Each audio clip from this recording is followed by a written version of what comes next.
Hello दोस्तों, स्वागत है आपका मेरे YouTube चैनल पर, जहां पर हम बात करते हैं सिर्फ म्यूचुअल फंड के ऊपर। तो आज के इस वीडियो में हम axis blue chip mutual fund versus SBI blue chip mutual fund के ऊपर बात करने वाले हैं। तो ज़्यादा देरी ना करते हुए आइए शुरू करते हैं आज का वीडियो।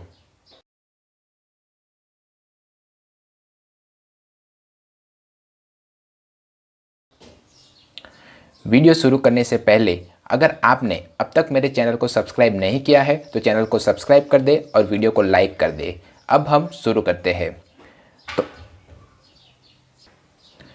ये दोनों mutual fund large cap category के म्यूचुअल फंड हैं, जिसे ब्लू चिप म्यूचुअल फंड भी कहा जाता है। और दोनों म्यूचुअल फंड लॉन्ग टर्म में इन्वेस्टरों को अच्छा खासा रिटर्न्स देने का वादा करता है। अब लॉन्ग टर्म से मेरा मतलब है 5 से लेके 10 साल तक। अगर आप इन दोनों म्यूचुअल फंड में से किसी भी एक म्यूचुअल फंड में या दोनों म्यूचुअल फंड में अगर पैसे को इन्वेस्ट करते हो तो 5 से लेके 10 साल तक कम से कम अपने पैसे को ज़रूर निवेश करें, तभी आपको अच्छा खासा प्रॉफिट देगा, ऐसा इस फंड का फंड ऑब्जेक्टिव कहता है। अब हम इस म्यूचुअल फंड के रिटर्न्स के बारे में देख लेते हैं। तो एक्सिस म्यूचुअल फंड ने पिछले एक साल में 46.3% का और SBI ने 66.0% का रिटर्न्स दिया हुआ है। 3 साल में एक्सिस ने 16.6% का और SBI ने 11.6% का रिटर्न दिया हुआ है। और 5 साल में एक्सिस ने 18.3% का और SBI ने 14.6% का रिटर्न्स दिया हुआ है। और ये म्यूचुअल फंड जब से स्टार्ट हुआ है तब से लेके अब तक इस म्यूचुअल फंड ने एक्सिस ने 16.4% का और SBI ने 15.6% का एब्सोल्यूट रिटर्न दिया हुआ है।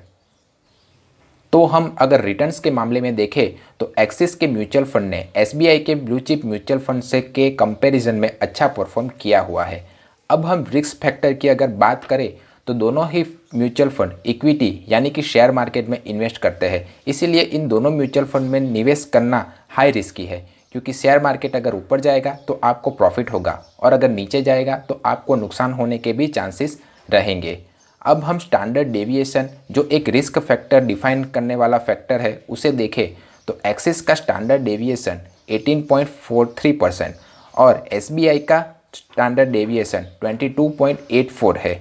अब स्टैंडर्ड डेविएशन को मैं आपको सिंपल लैंग्वेज में अगर समझाऊं तो अगर आपने एक्सिस में अगर 100 रुपये निवेश किए हो तो आपको ज़्यादा से ज़्यादा 118.43 रुपीज़ मिलेंगे, या कम से कम 81.57 रुपीज़ मिलेंगे।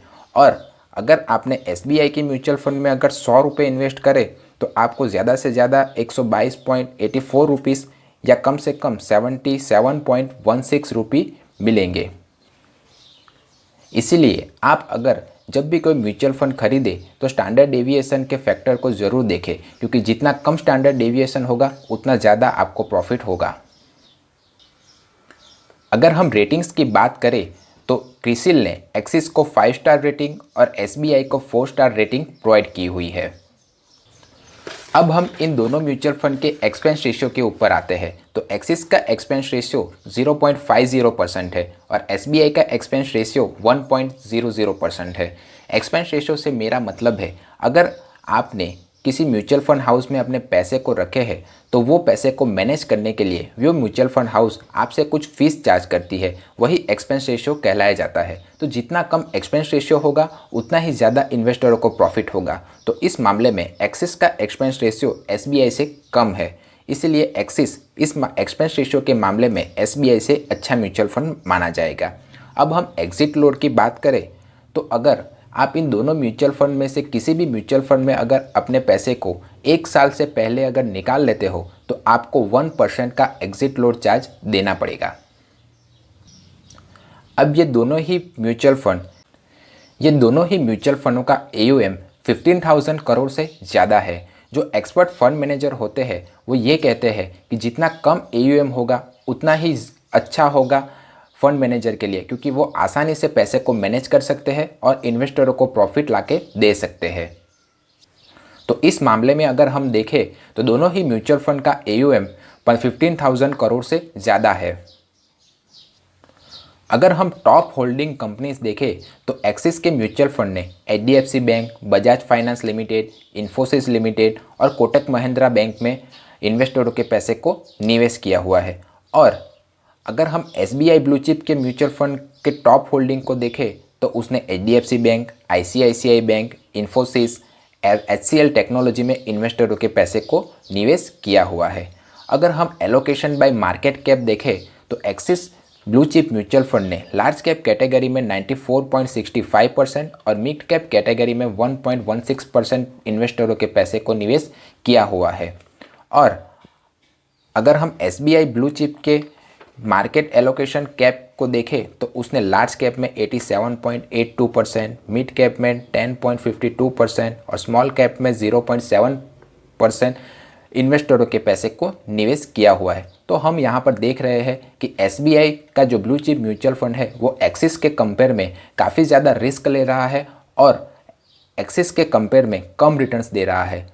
तो हम इससे ऊपर निष्कर्ष निकाल सकते हैं कि जो SBI का ब्लू चिप म्यूचुअल फंड है वो ज़्यादा रिस्की है कंपेयर टू एक्सिस के ब्लू चिप म्यूचुअल फंड के। अगर हम इन दोनों ही म्यूचुअल फंड का सेक्टर वाइज एलोकेशन देखें तो एक्सिस ने फाइनेंस सेक्टर, टेक्नोलॉजी सेक्टर और हेल्थ केयर सर्विस में इन्वेस्टरों के पैसे को निवेश किया हुआ है। और वही अगर हम SBI के निवेश को देखें तो उसने फाइनेंस, कंस्ट्रक्शन, ऑटोमोबाइल और टेक्नोलॉजी सेक्टर में इन्वेस्टरों के पैसे को निवेश किया हुआ है। अगर हम फंड मैनेजर की बेसिक डिटेल्स को देखें तो एक्सिस का fund manager mister Shreyas Devalkar है और SBI का फंड मैनेजर मिस सोहिनी अदानी है। और ये दोनों ही fund manager experts fund manager है और दोनों के पास ही अच्छा खासा पास्ट एक्सपीरियंस है। अब हम इस दोनों ही म्यूचुअल फंड के बेसिक डिटेल्स को जान लेते हैं। अगर आप इन दोनों ही म्यूचुअल फंड में निवेश करना चाहते हो तो मिनिमम SIP 500 रुपीज़ से स्टार्ट कर सकते हो और अगर लमसम अमाउंट से स्टार्ट करना चाहो तो वो 5000 रुपीज़ से आप स्टार्ट कर सकते हो। अगर मेरा ओपिनियन मानना चाहे तो मैं अगर निवेश करना चाहूँ तो axis blue chip mutual fund में अपने पैसे को निवेश करूँगा। अगर आप इन दोनों में से किसी भी म्यूचुअल फंड में अपने पैसे को निवेश करना चाहते हो तो सबसे पहले अपने फंड मैनेजर की सलाह ज़रूर ले लें। आशा करता हूं कि आपको वीडियो पसंद आया है। अगर वीडियो पसंद आया हो तो वीडियो को लाइक करें और चैनल को सब्सक्राइब करें। मिलते हैं अगले वीडियो में, तब तक के लिए सीखते रहिए क्योंकि सीखोगे आज तो कमाओगे कल। जय हिंद।